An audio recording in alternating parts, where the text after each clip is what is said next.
Most people treat their fitness routine and their program as an afterthought.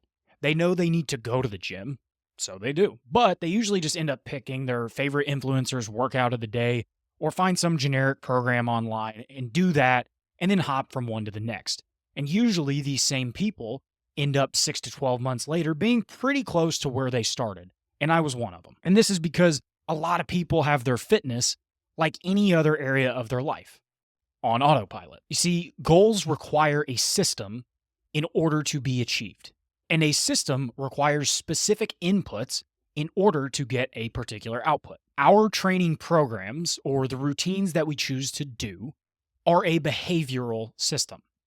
But the problem is, most people don't see it that way. 99% of people see training and exercise as a chore or just something to get through. But the people who hit all of their fitness goals understand this one thing about their training program. It's a bunch of separate movements that we put together to actualize a specific result that we're after. And a realization that most people make too late is that body transformations aren't planned, they're automatic. The people who get the body and the look that they want are programmed from the start to get that result. And all of this comes down to the system that they put in place by asking the right questions to get the right answer to the specific problems and goals that they have about what they can achieve with the time that they have. And I'm here to walk you through how to ask the right questions to set yourself up to drastically change your look in the next 6 to 12 months. So first, we have to look at the big picture. What do you need? What does your body need, or what do you at least feel like it needs? Because depending on your goals, this is going to dictate what path you decide to set down. If you're a bodybuilder or you plan on doing bodybuilding, then, either the specific look or the division that you're going to be competing in will determine what your needs are. If you're going for the, 90s Fight Club Brad Pitt look, then you probably should just diet until the end of time. Do you want broader shoulders? Do you want a smaller waist? What areas do you think that you need to improve in your physique? Are your goals even physique based, or are they function based? Because this is going to require the different approaches that you take on your training. So if you're physique based, maybe you prioritize more isolation movements. Maybe you prioritize a lot more machine work so that you can drive the stimulus that you're looking for without having a bunch of systemic fatigue from insanely heavy compound movements. However, if you are more function based in terms of you really just care about performing in all areas of life, then maybe doing more compound movements, unilateral movements, meaning one leg stuff or one body part stuff, might be more beneficial to you, and focusing more on creating internal stability, so stability from your own body, rather than relying on external stability that a lot of machines provide. So this is important to ask yourself these types of questions so you know at least roughly what your training is going to consist of in the grand scheme of things. And then we have to take a step down and ask ourselves, what is our training level? And what I don't mean is not how long have you been in the gym, because a lot of people, do their first year for 10 years in the gym. So you may still be a novice even if you've been training for 5 years. I know for me, for the first 7, 8 years, I was still pretty much very novice to low intermediate because I didn't work on getting better in the gym. I just kept doing the same things over and over again, which was pretty much going on to bodybuilding.com, doing a program for a couple weeks and hopping from one to the next and never actually getting the results that I was looking for. Now, that some people do things right very quickly and they pick up on things really quick. So they could be very fast going from beginner to advanced. And a lot of times this is the people that start in the gym and seem to just blow up in size outside of possible PEDs. But some people just have a natural knack for it. And this is also something to consider. So if you're somebody that you notice you're advancing pretty quickly, you could be an advanced lifter within just a couple of years.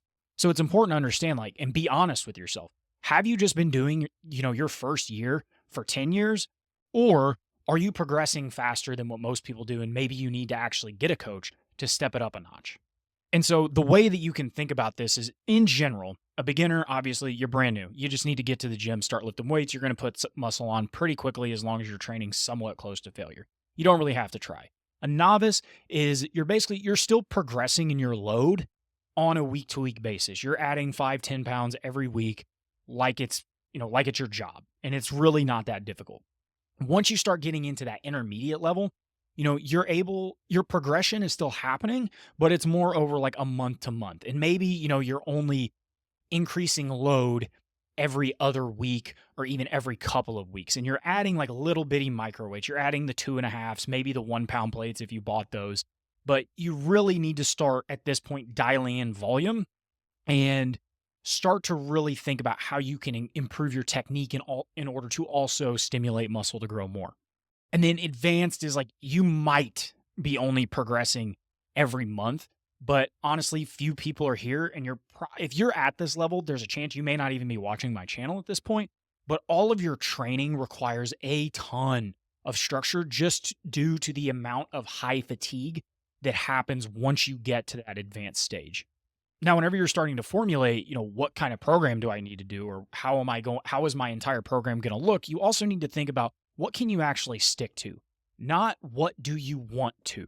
A lot of times, whenever I've worked with clients in the past, I will ask them, how many times a week can you work out? And of course, they'll be like, oh, 5 days.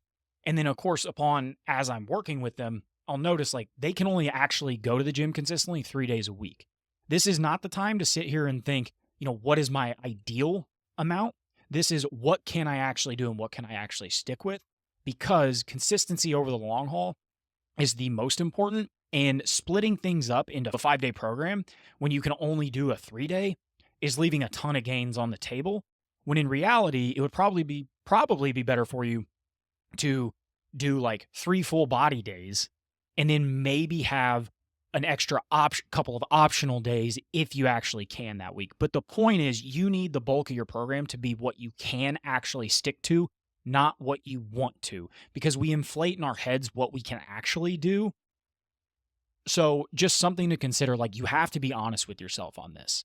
So add a 4th day, if you can only do 3 days, add a 4th day if you're feeling really frisky. This isn't about hitting like a ceiling every week. It's about establishing a baseline and a solid floor that you can hit week in and week out. And this is part of what makes it automatic.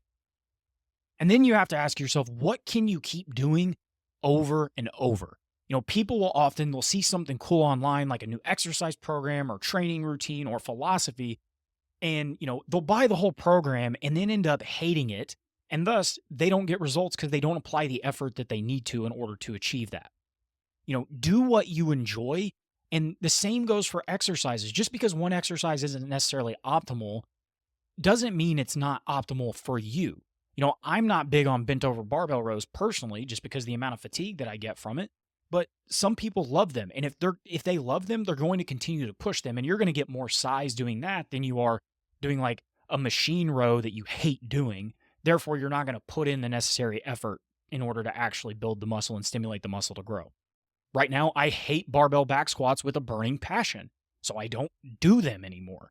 And if you hate barbells, there's a bunch of alternatives. And then if you hate machines, don't use machines. Do whatever you actually enjoy doing, because that is going to be more optimal than what some protractor having ass fitness bro will tell you. Do what keeps you coming back for more. Now, after we have all that information, we just need to take a step back and look, what are we currently doing? Are we still progressing in terms of strength and performance? We need to assess, what is the quality of the tension stimulus that we have? What is your current set volume per muscle group? What does the quality look like? Is there a bunch of junk volume? Is the order of exercises and selection matching your needs? And then what is your perceived recovery score on a scale of 1 to 10?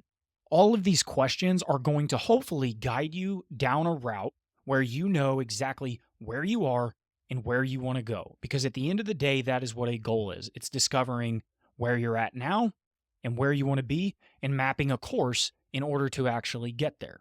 So if we want to look, if your current volume per muscle group, you're calculating it as high, like 20 sets a week, and you notice that you're still kind of on that novice level, well, maybe we need to take a step back and look at the intensity aspect, bring down the volume, because you're probably doing junk volume. And I would argue that most people, at least from what I see in the gym, are doing way too much junk volume to not get any results, when in reality, They could be in the gym for half the time, get double the results, and then be happier and enjoy training more and massively progress up the scale of from, novice to advanced. So the point of all of this, more or less, is just ask better questions, because if you can ask better questions, you're going to get better answers. And when you get better answers and have a better frame of reference to look at in order to apply to your training program, you're going to get results faster. And you're going to actually change how your body looks instead of looking back, 6 months later and being like, dude, I have made 0 changes. And if, this is something that, you tend to overthink, like I tend to do things, then just find a coach. The best thing I ever did for myself was get a coach. I used him for about 3-4 months so I could actually learn from him.